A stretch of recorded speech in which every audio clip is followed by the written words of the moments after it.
I don't think you're going to make it through this program. My name is Lieutenant Colonel Lee Roger Wolfgram, and I am a storyteller. Welcome to the bunker. Hey everyone, welcome back to the Colonel channel. I am your self-proclaimed commander, Lieutenant Colonel Lee Roger Wolfgram. I'm also a criminal defense attorney here in downtown Minneapolis. So the video I have today is for information purposes, okay? So we all know or have heard that there's a big problem with addiction and drugs and fentanyl and just generally chemical use in general, in that it's, you know, we don't want to make criminals out of everyone when they have an addiction problem. And I get a lot of clients that, you know, the problem with drugs, of course, is that they cause addiction, right? And so it's not easy, whether it's alcohol or some hard drug. Those drugs, they're not easy to kick, despite someone's really wanting to get off those drugs. And so so this is the information piece. In some jurisdictions, this is becoming more, and I see this around the country, and in Minnesota we have these specialty courts which are really designed to help you rehabilitate, and the reward, at least here in Minnesota, is there's a way to keep these things off your record so you don't go through the rest of your life as a felon or a drug conviction. However, you really need to take this stuff seriously, and the point here is that these courts are designed to keep you in treatment, to get you the help you need so that you can stand on your own 2 feet. And if you do that well, and this is why I'm informing people, if you are facing a drug offense in your jurisdiction, you might want to find out if there's a specialty court. Today's video is going to be a video of a specialty court. However, if you don't follow the instructions of the judge in the specialty courts, there's a very high probability that you'll get kicked out of that. And if you're kicked out of a specialty court, guess what? Then you're right back in the normal court. And if you don't have a defense, like a legal defense, then you're going to be found guilty. You're going to have the conviction. So the specialty court is really an opportunity for you to get right with your addiction and to be able to keep this mistake off of your record so you can move on with life. With that introduction, let's jump into this video here that I'll kind of break it down as we go through it. But this is a specialty court, and this is someone who has not followed the judge's instructions with regard to remaining in the specialty court. Let's watch. Good morning. Your name? Mr. Counsel? Good morning, Your Honor. Christopher Shemke, appearing on behalf of my client's time. We are ready to proceed. So she didn't show up yesterday. She was supposed to be here. Yes, Your Honor. I spoke with her. In that circumstance, she was able to make contact. Ms. Wilds called her. She's apologetic for not appearing as soon as she found out she had today's proceeding. She walked in today on her own volition, and we are prepared to address the violations. All right. So let's talk about that. So if you're in a specialty court, well, if you're in any court, you really got to put that stuff. Everybody's got a phone now. Put it on your phone. You know, there's really not, judges are not persuaded with this, you know, I forgot or, you know, I overslept or something like that, because people all have phones. I'm sure this woman has a phone. Those don't really go very far, as you'll see, as far as not showing up. And really the reason why people don't show up sometimes is because they haven't been doing what they're supposed to be doing. And in this case, this is a violation of the conditions of release. That's what they're talking about. So she is permitted to get into the specialty court, I presume. And as a result of that, she must be in the treatment. She must be actively participating in her treatment program. And let's see. All right. And is that right? Yes. Where in the world is the probation violation? Your Honor, I saw that it was alleged that she had missed a court work program on January 18th, and then I believe there was some subsequent testing that was missed. I saw that there was indication when I looked through the documentation that it was court work program, and then when I spoke with Ms. Wilds this morning, she told me about the test. Okay, so here's the thing about missing tests, okay? If you're worried you're going to get a positive test and that's why someone is not taking the test, it will do you no good. The failure to test are treated by the courts as failures, period. So that kind of gives you how this person is now facing what the judge is taking as positive tests for failing to test. I need the probation violation, please. She's not aware. I know, tell her I need the probation violation, please.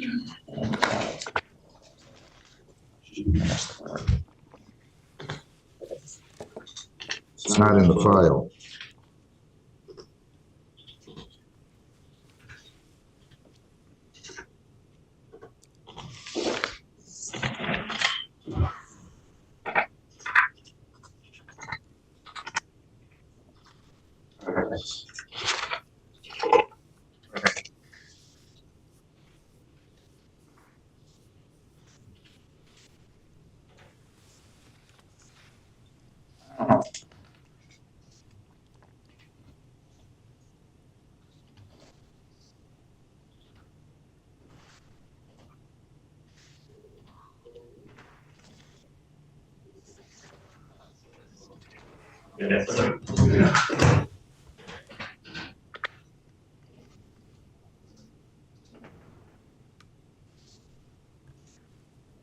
Let me go on to a couple of these others, okay? I will not be long. Just have a seat right there. Brenda Lynn Perry, 248-414-4864.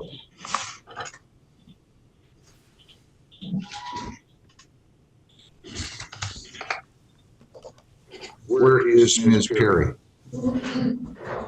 Is she out there?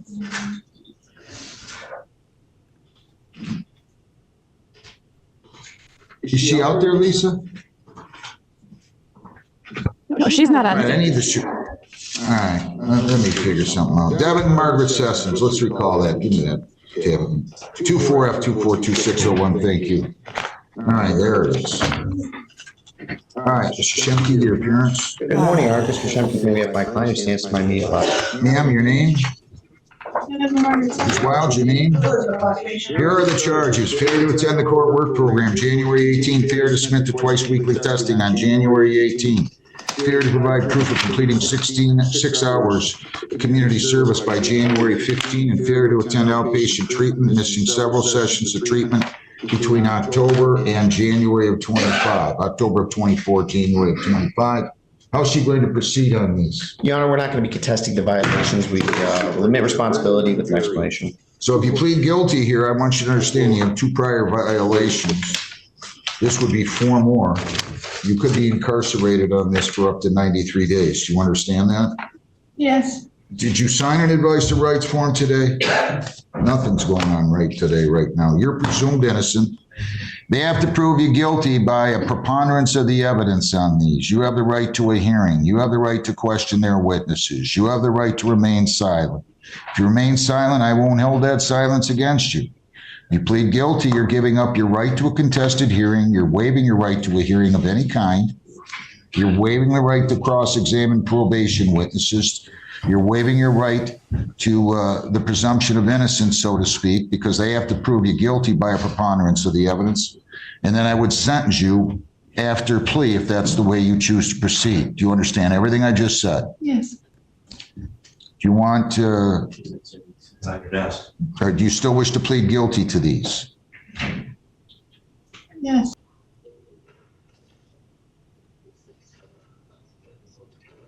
Yeah, so, okay.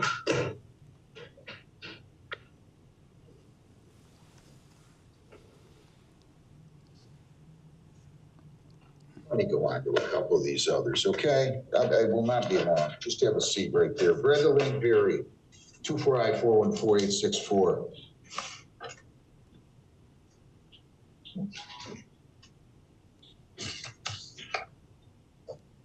Where is Ms. Perry?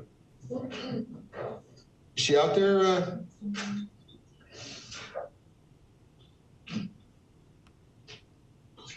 Is she out there, Lisa?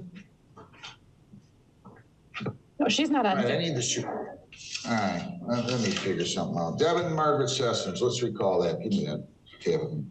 24F242601, thank you. All right, there it is. All right, Mr. Shemke, your appearance. Good morning, Argus. For Shemke, we have my client who stands to my immediate left. Ma'am, your name? Ms. Wild, your name? Here are the charges. Failure to attend the court work program, January 18. Failure to submit to twice weekly testing on January 18. Failure to provide proof of completing 6 hours of community service by January 15, and failure to attend outpatient treatment, missing several sessions of treatment between October and January of 25. October of 24, January of 25. How's she going to proceed on these? Your Honor. Okay, so let me tell you a strategy here that can be used in Minnesota, and that is if they must prove by preponderance of the evidence in Minnesota that you violated the conditions of probation, and to do that, you can have like a little mini trial. So what I do sometimes is I deny the allegations with the idea that that's going to be set for a hearing in the near future, but in the meantime, I take that opportunity to get my client back on the horse, back into the program, so that you've got something good to tell the judge. And in this case, what you have is a lot of excuses. And, that is a common for someone who is addicted to drugs.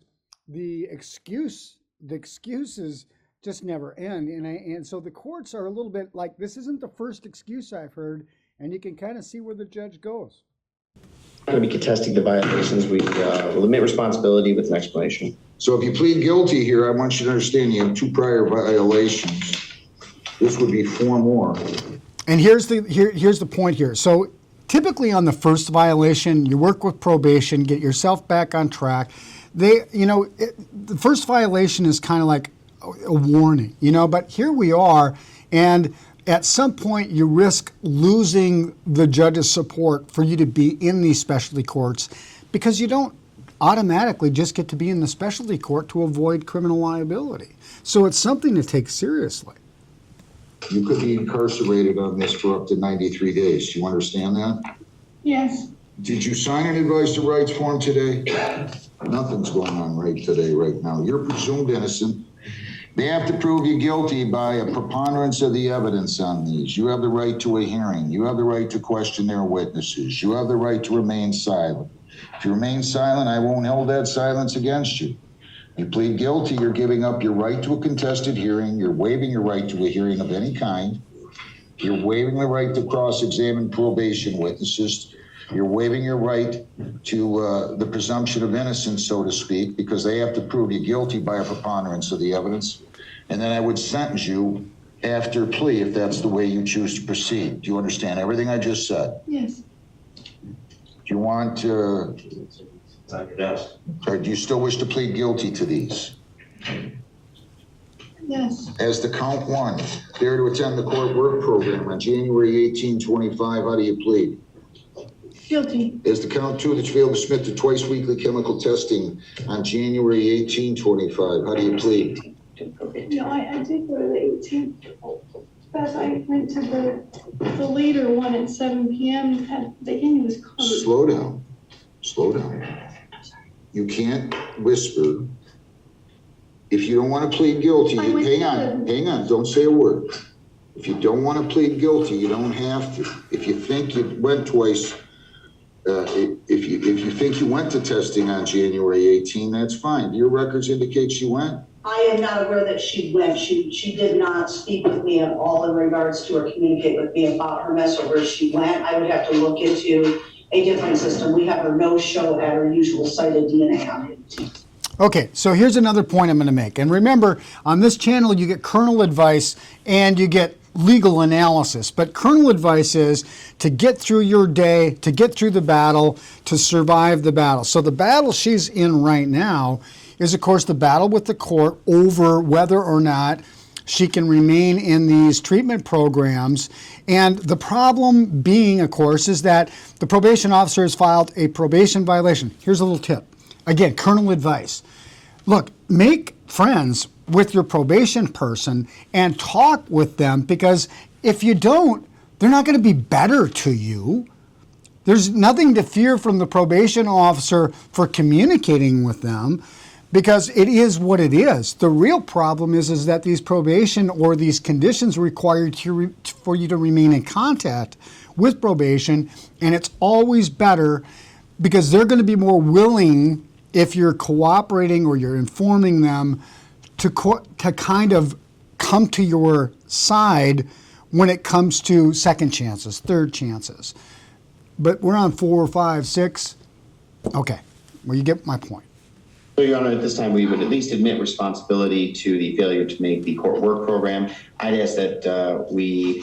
I'll have a hearing on that. Is to count 3 that you failed to provide proof of completing 6 hours community service by January 15 of 25. How do you plead? Guilty. Did you fail to provide proof of that?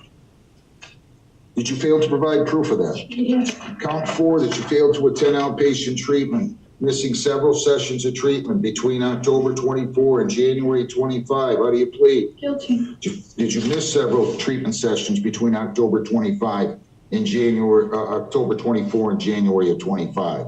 Yes. Anybody forced you to plead guilty? No. And you're telling me you went on January the 18th for testing? Yeah, I went to the place, Just tell me the name. You got a card there. I can't read from here. Where? A progressive drug, P. Dan's. It's the place that's in Detroit. It's on the sheet that you gave me. There's ASDC That's what it was, yeah. that she could have gone to. But again, I would be unaware if she went there since she didn't communicate with us until Wednesday, the 22nd. I'll enter a not guilty pleas to count 2. Anybody forced you to plead guilty as to counts 1, 3, and 4? No. I'm accepting your pleas. I've got real concern on that.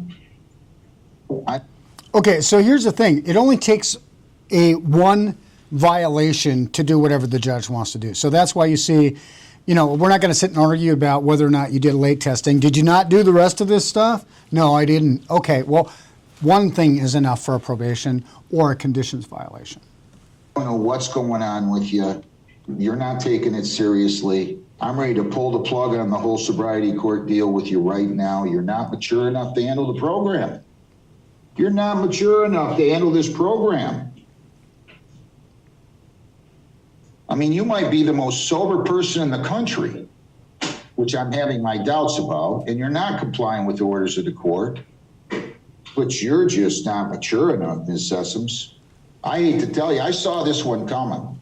I took a chance on you, and quite candidly, I'm not sure I don't want to just end this whole little charade today.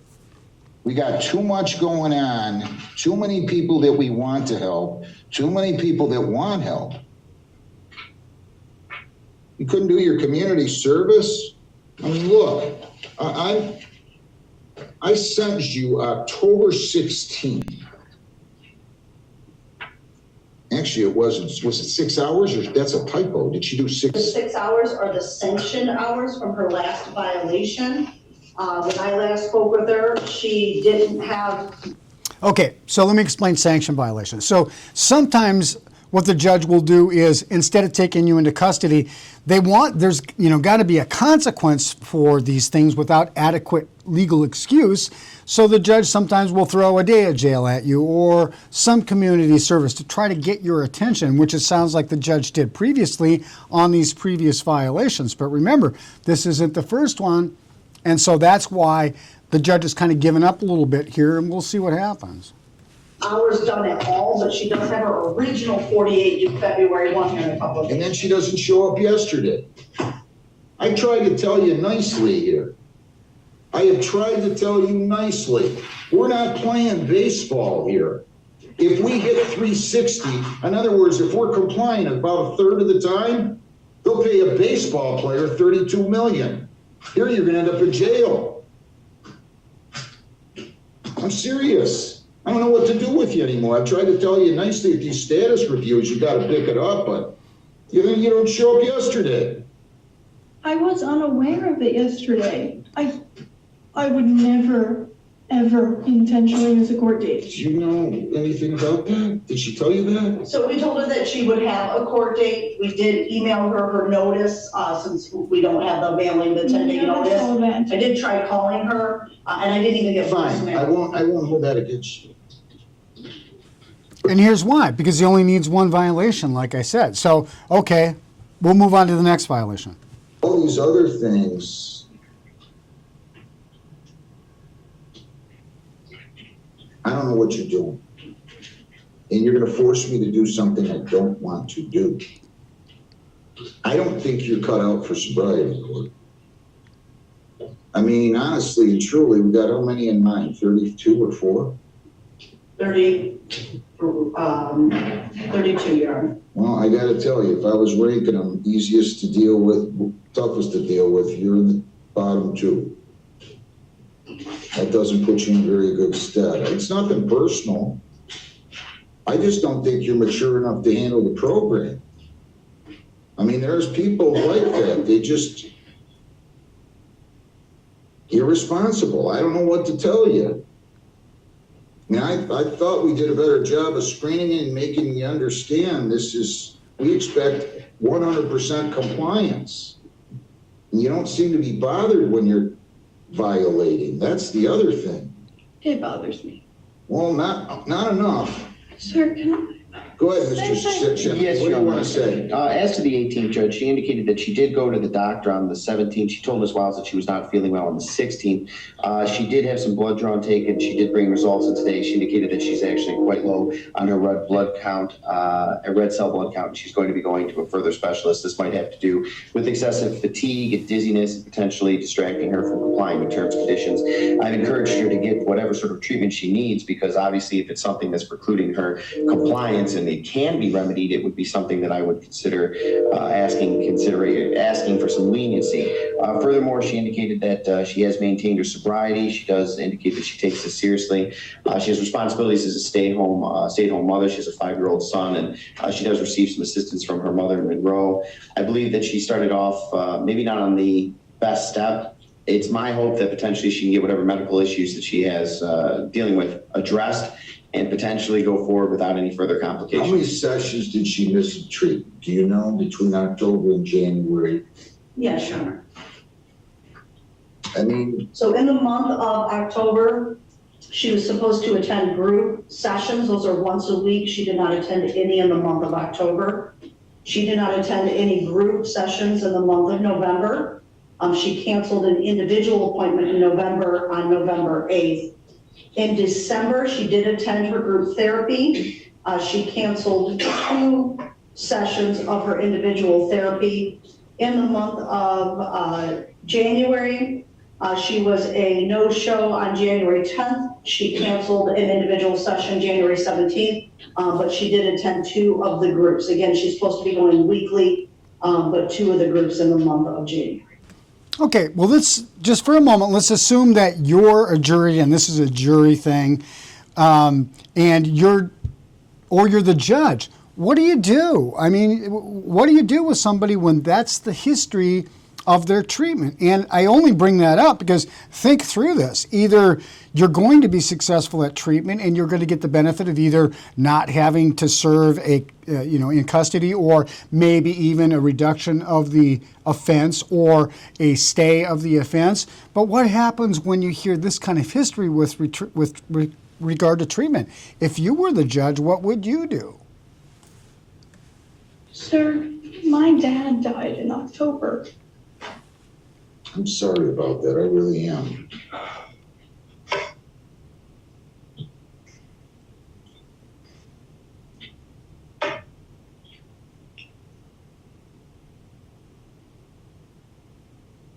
I have had a hard time since I started this program.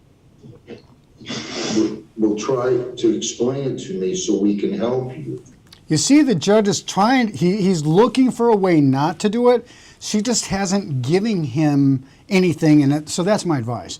You got to give the judge a reason to do what it is that you're asking the judge to do. If you want it to be more likely the judge will agree with you. We can't help you if you don't show up and you don't tell us. Now, that is understandable. Losing a parent, especially at your young age, it's very difficult. I lost my father when I was very young, in my 20s. It's not anything we should have to deal with. I get it. But you got a problem here that you have to deal with. If you don't deal with it, it's going to get worse and spiral out of control. And if it spirals out of control, what's going to happen to your son and what's going to happen to your life? Let me see the screening report again, please. We're not mean people here. We're trying to help you, but there's accountability, and you're not being accountable. You had 2 of these within 3-4 years, and this one you had a .265 and 253 on it. Okay, so now it's revealed. This is what we call here in Minnesota a DWI court. And when you have, probably, but here in Minnesota, when you have a second within 10 years, it actually increases the penalty, and there's a mandatory penalty. Like the judge can't go lower than these unless you're in these specialty courts. So that's the reason this person is in the specialty court, because she's likely facing some mandatory sentencing penalties or penalties that are enhanced because the 2 DWIs are close in time.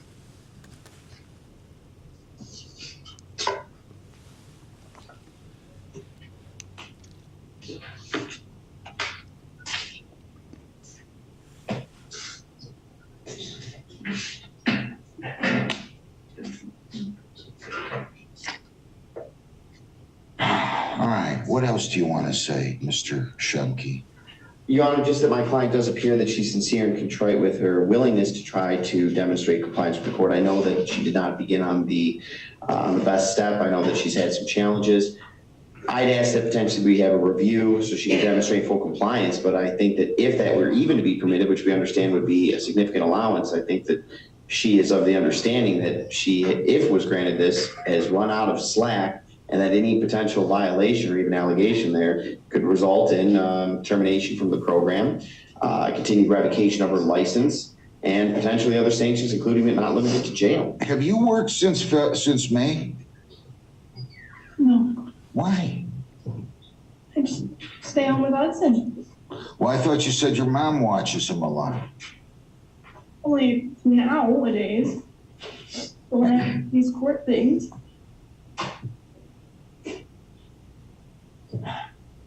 What do you think? I'm not sure, I have talked to Devin, I'll give her credit, she really does try to stay organized, I will give her a lot of credit there, she has been color coding, she's using her planner, her diagnosis of ADHD sometimes will get in her way. Again, to her credit, she did use her SoberLink throughout this time frame with the miss, and she was all negative on her blows on the SoberLink. But I don't know how else to motivate her to make sure she's communicating, with these misses. I didn't hear from her. So let me address what I think is what they're talking about, SoberLink. So there are alcohol monitors that you can bring home, and it periodically requires you to give it a sample. I believe that's what's going on.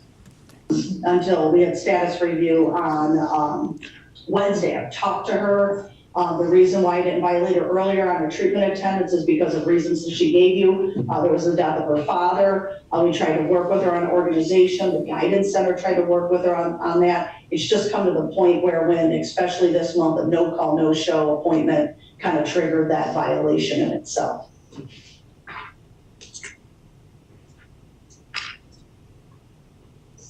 Anything else? I mean, just the fact that I had to stop taking my medication that I was on for years, and I'm still getting used to another one, my ADD medication. That's been hard too.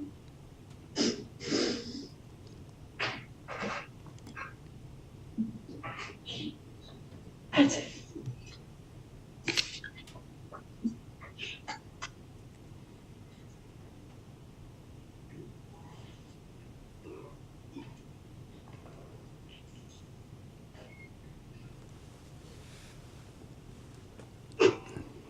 How were you able to work in May of 24?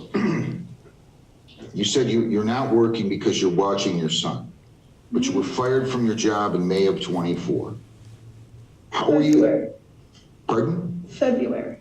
Okay, well, you initially told probation May, but that's fine. Whether it's February or May, how were you able to work then and you're not able to work now? Who was watching your child when you went to work?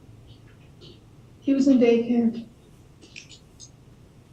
But it was like $800 a month, so.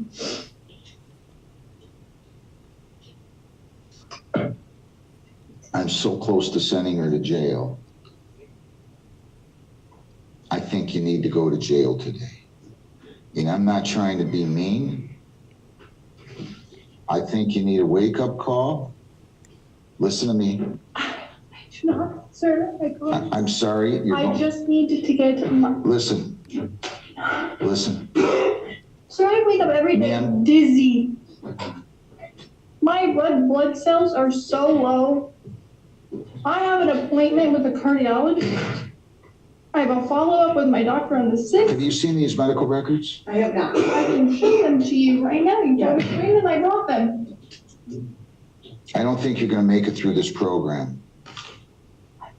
I don't think you will. I'm sorry. I'm going to keep her on probation.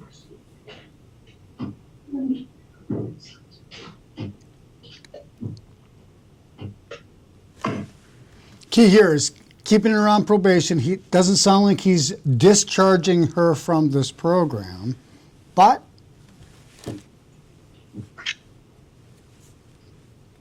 If there's anything in there that you think will enlighten me, I'd like to see it. Yeah, she is provided proof of her blood draw results. It does appear that she has an appointment with a cardiologist on February 24th. The other information I'm still going through, but it does look like perhaps she's being tested even for POTS, which again is a heart condition. As far as the other information, I think that it just goes into reasons for the low blood and tests that she's going to have done in order to determine why her red blood cells are so low.